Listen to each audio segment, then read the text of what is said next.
میں ٹوٹ رہی ہوں، میں برداشت نہیں کر پا رہی، شاید میں اچھی ماں نہیں ہوں۔ یہ الفاظ اچانک اس کے منہ سے نکلے، لیکن وہ جانتی تھی یہ اس کی زبان نہیں بول رہی تھی، یہ اس کا تکا ہوا دل چیخ رہا تھا۔ ایک لمحے کو اسے لگا جیسے دنیا تھم گئی ہو۔ جو لڑکی کبھی ہنستی تھی، گھر والوں کی جان سمجھی جاتی تھی، آج وہ اپنے ہی کمرے کے کونے میں سمیٹ کر بیٹھی تھی، بال بکھرے، آنکھیں باری، سانسیں بے ترتیب۔ ڈلیوری کو 3 مہینے ہوئے تھے، بچی بالکل ٹھیک، گھر والے خوش، سب کچھ ٹھیک تھا، بس ایک چیز بھی کر رہی تھی، عائشہ خود۔ وہ اندر سے ایسی خالی ہو رہی تھی جیسے کسی نے اس کی خوشیوں کا رنگ چوری کر لیا ہو۔ وہ ہنسنا چاہتے تھے مگر چہرے پر ایک بے جان سی لکیریں تھے۔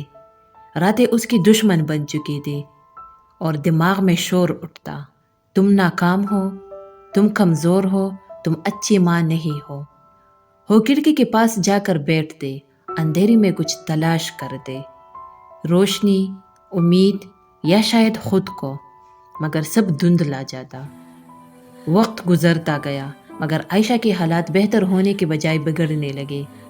اس نے کچھ چیزیں محسوس کرنی شروع کی جنہوں نے اسے مزید ڈرایا، جیسے بچوں کی آواز برداشت نہ کرنا، کچن کا کام پہاڑ لگنا، کھانے پینے سے دل اٹھنا، کسی سے بات کرنے کو دل نہ کرنا۔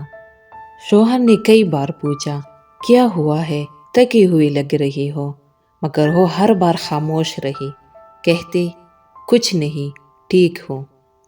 اسے لگتا تھا کہ شاید وہ سمجھ نہیں پائے گا، یا شاید وہ یہ سوچے گا کہ عائشہ کمزور ہے۔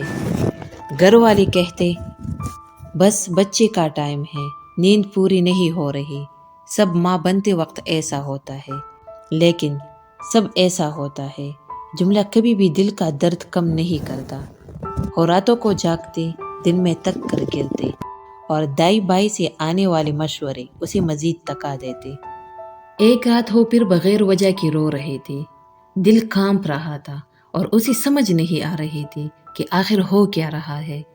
وہ تک کر بے بس ہو کر فون اٹھاتی ہے اور اپنے سب سے قریبی دوست مہر کا نمبر ملاتی ہے۔ مہر، پلیز بات سنو، میں ٹھیک نہیں ہوں، مجھے لگتا ہے میں اچھی ماں نہیں۔ مہر چند سیکنڈ خاموش رہی، پھر بہت نرم آواز میں بولی، عائشہ، تمہیں فوراً ایک مینٹل ہیلتھ ایکسپرٹ سے ملنا چاہیے، میں تمہارے ساتھ چلوں گی۔ اگلے دن وہ مینٹل ہیلتھ ایکسپرٹ کے پاس جاتے ہیں۔ مینٹل ہیلتھ ایکسپرٹ نے کہا، عائشہ، یہاں جو بھی کہو گے بغیر کسی ججمنٹ کے سنا جائے گا۔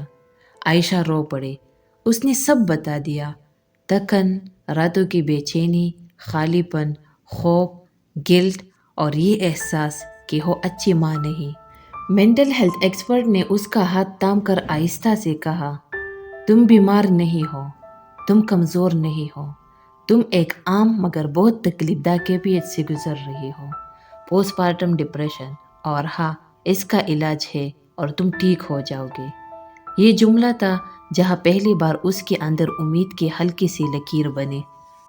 مینٹل ہیلتھ ایکسپرٹ نے اسے ایک کاغذ پر 3 دائرے بنا کر دکھائے، باڈی، مائنڈ، سپورٹ، اور کہا، پوسٹ پارٹم ڈپریشن تب بڑھتا ہے جب یہ تینوں دائرے ٹوٹ جاتے ہیں، ہم ایک ایک کر کے انہیں دوبارہ مضبوط کریں گے۔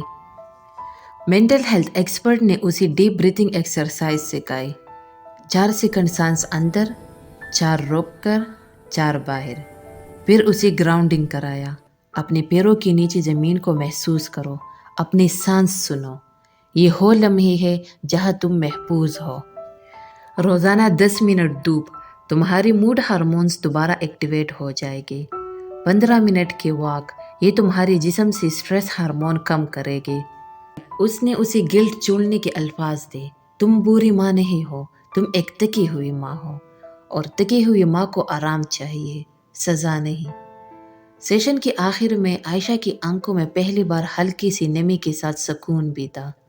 عائشہ نے تھیراپی جاری رکھی، ڈیپ بریتھنگ ایکسرسائز، گراؤنڈنگ، تھوڑی دھوپ، واک اور بہتر نیند۔ آہستہ آہستہ وہ بدلنے لگے۔ ایک دن وہ بیٹے مسکرا کر بولے، مجھے لگتا ہے میں واپس آ رہی ہوں۔ مینٹل ہیلتھ ایکسپرٹ نے بھی مسکرا کر کہا، نہیں عائشہ، تم پہلی جیسی نہیں لوٹ رہی، تم پہلی سے زیادہ مضبوط ہو رہی ہو۔ یاد رکھیے، پوسٹ پارٹم ڈپریشن میں عورت کو اکثر کسی دوا سے زیادہ صرف ایک کندھے کی ضرورت ہوتی ہے، کوئی ایسا جس پر حوصلہ رکھ کر رو سکے، کوئی ایسا جو اس کی بات سنے، اسے گلی لگا کر بس اتنا کہہ دے، سب ٹھیک ہو جائے گا، تم بری ماں نہیں، تم بس تکی ہوئی ہو۔ اگر آپ بھی کبھی اس خالی پن، اس تکن، اس بے بسی سے گزرے ہیں یا کسی ایسی عورت کو جانتے ہیں جو خاموشی سے لڑ رہی ہے، تو ایک دل کے ساتھ کامنٹ کریں۔